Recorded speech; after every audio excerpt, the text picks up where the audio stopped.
আমি ডোনা আর আজকে আমি রেডি হয়ে গেছি বিয়ে বাড়িতে যাওয়ার জন্য। যেহেতু বিয়ে বাড়িটা আমাদের পাড়ার মধ্যেই, তাই আমরা সবাই একসঙ্গে রেডি হয়ে বেরিয়ে পড়েছি। সেই কিন্তু আমাদের খাওয়া দাওয়া শুরু হয়ে গেছে, তো আমরা এখানে খেতে বসে পড়েছি। এখান থেকে শুরু হবে আমাদের খাওয়ার যুদ্ধ। আজকে ভিডিও করব বলছি। হ্যাঁ, আজকে বিয়ে বাড়িতে আমাদের অনেক কামাই হয়েছে। দুটা না তুমি আরেকটা বেগুনি মানে ব্যাপারটা হয়েছে আমাদের দাদারা সব ক্যাটারিং করতে এসেছে। এই বেগুনি এত খাওয়া যাবে না।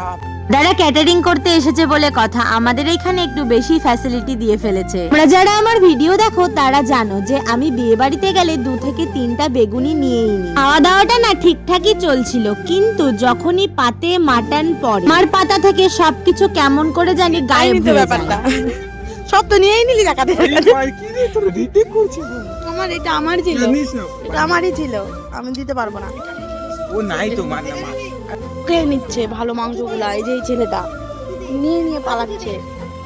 আমার পাতে মাংস পড়তে না পড়তেই মনি আর শোভম কিন্তু আমার পাত থেকে মাংস নিতে শুরু করে দিয়েছিল। ওদের পাতের মাংসটা একটু দেখো, ওদের এত মাংস দিয়েছে তবুও আমার মাংস না নিলে ওদের হয় না। শোভমের তো এখানে আলাদাই মজা চলছে, ওর পাতে কিচ্ছু নেই শুধু মাংস ছাড়া। শয়তানগুলোর মাঝখানে একটা ভালো মানুষ বসে পড়েছে, আমাদের গোলু, যে কিছুই খেতে পারছিল। ঝগড়া ঝামেলা করে আমাদের খাওয়া দাওয়া তো কমপ্লিট, আর শেষে দেখো আমাদের পাতে দইয়ের গাড়ি পাল্টি খেয়েছে। ওগুলো করে দই দিয়ে গেছে দাদারা, যেটা দেখে আমরা হাসতে হাসতে পাগলই হয়ে গিয়েছিলাম।